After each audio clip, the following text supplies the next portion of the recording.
The thing is, tobacco is actually, I've got the background. Tobacco is much more difficult to grow than you got to cure it for real. I got to heat cure my tobacco. It's a pain in the ass. Yep. It's not something that people really want to do. So whereas you can just grow it, dry cure it, you're done. It's so easy, and it grows easier. Tobacco is really cool for killing stuff. I used to plant it around my zucchini. It kills the aphids. Oh. Do you know what nicotine is? I mean, I know nicotine, like, yeah, but I don't. Do you know what it actually is? No. Okay, again, this is based on Josh's personal opinion, and he's probably wrong. Okay.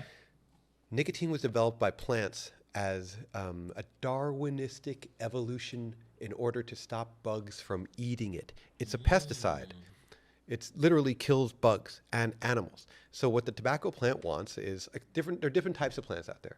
We have our seed-bearing plants we were mentioning earlier that they're symbiotic with us. They want you to eat them. They want you to consume them. That's how they propagate. That's how they spread. And then you have defensive plants.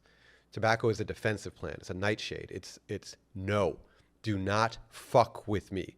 I will kill you if you fuck with me, bro. Okay. Like if you eat Just me. a real tough guy. Yeah. You eat me, you die.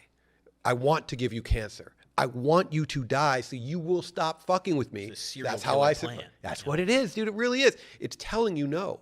It's telling you in every which way, don't mess with me. That's what nicotine is. It's a poison developed by the plant to kill things that eat it. That's how it survives. And now we're sitting here growing it and extracting it and do all this stuff so we could consume tobacco.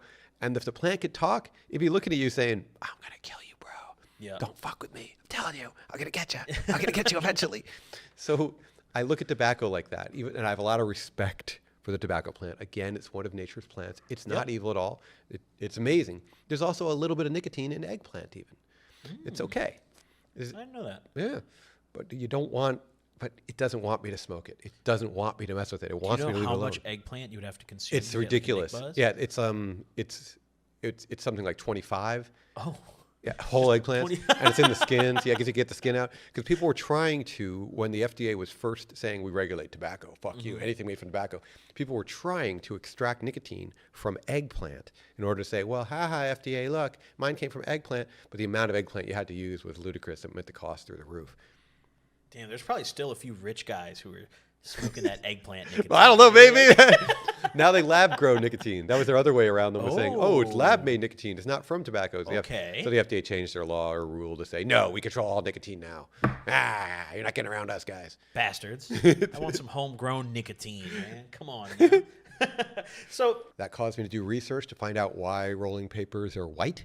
Because I was like, what the fuck? Why are they all white? When I learned that story, I got my friend Kevin.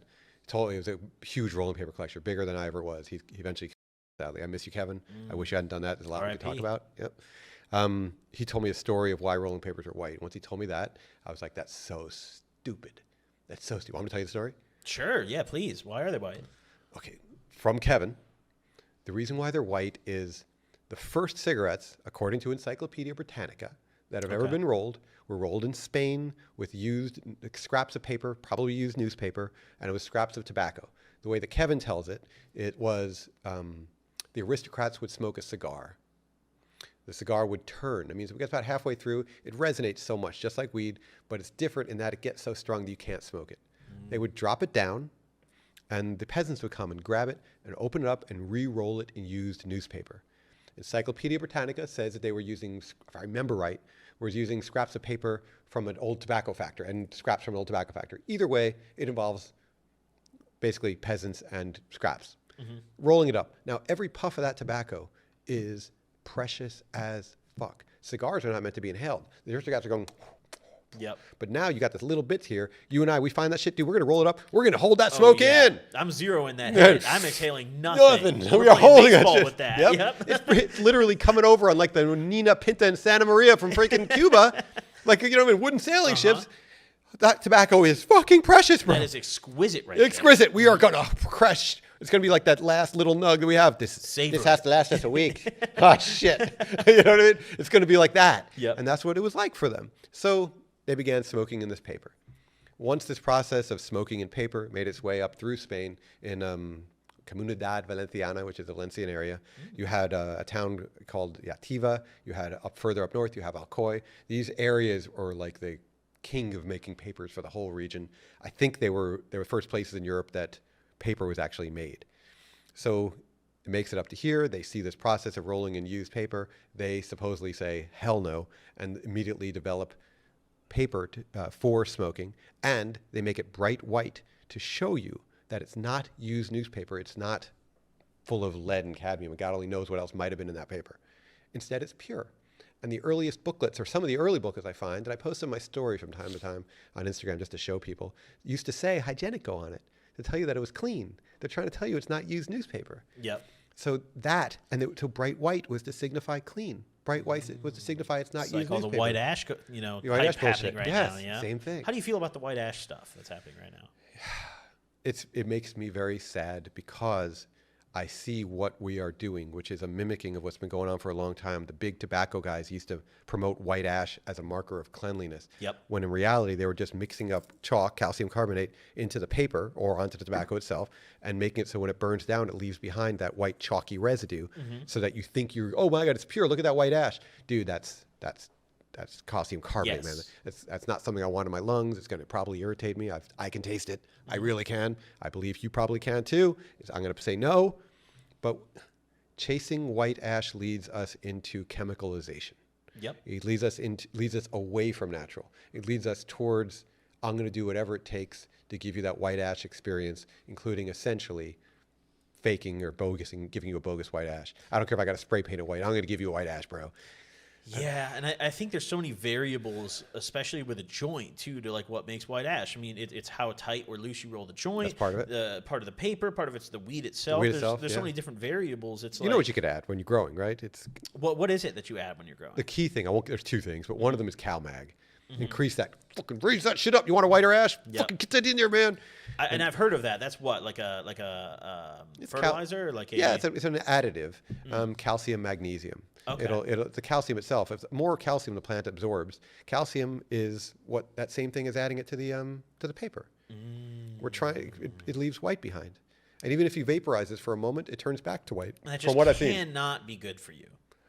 I can't say because then Of there's course, some dude's going to jump through the camera and strangle me. Me personally, when I think of that, I think there's just no way that's beneficial.